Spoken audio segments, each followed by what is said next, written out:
Gilly Bonny Online TV.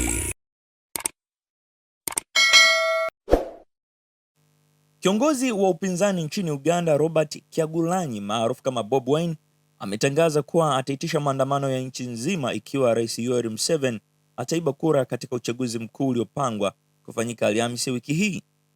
Akizungumza na shirika la habari la AFP nyumbani kwake jijini Kampala jana Jumatatu, Januari 12, 2026, Wine mwenye umri wa miaka 43 amesema kuwa wananchi hawapaswi kusubiri maelekezo yake pindi watakapoona demokrasia yao inachezewa. Amesema kuwa ingawa anafahamu serikali ya Museveni hujibu malalamiko kwa nguvu na ukatili, anaamini kuwa hata tawala za kidikteta zinaweza kuangushwa na nguvu ya umma. Mwanzo kunukuu. Kama Jenerali Museveni ataiba uchaguzi huu, tutaitisha maandamano. Tumewaambia wananchi wasisubiri hata maagizo yetu. Mwisho kunukuu.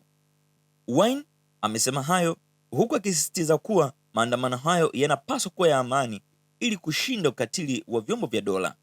Aidha, akirejea matokeo ya hivi karibuni ambapo Marekani iliingilia kati na kumkamata rais wa Venezuela Nicolas Maduro, Bobi Wine amesema angekaribisha uingiliaji kati wa aina hiyo kutoka kwa Rais Donald Trump ili kusaidia kuikomboa Uganda. Mwanzo kunukuu. Ningekaribisha uingiliaji kati wa Marekani. Naamini msaada wowote unaokuja kwa upande wetu ni wa manufaa. Hata hivyo, msaada huo usiwa kuimiliki nchi yetu.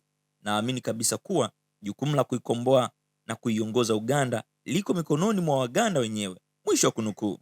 Uchaguzi huu unakuja wakati tukiwa na mivutano ya kisiasa kote Afrika Mashariki, huku vijana wakipinga kuminywa kwa demokrasia na ukosefu wa ajira, mfano nchini Kenya, Tanzania na kwingineko. Mashirika ya kimataifa kama Umoja wa Mataifa na Amnesty International imeshutumu Uganda kwa ukandamizaji, ikiwemo kukamatwa kwa mamia ya wafuasi wa Bobi Wine kuelekea siku ya upigaji kura ambapo watu zaidi ya milioni 20 wamejiandikisha.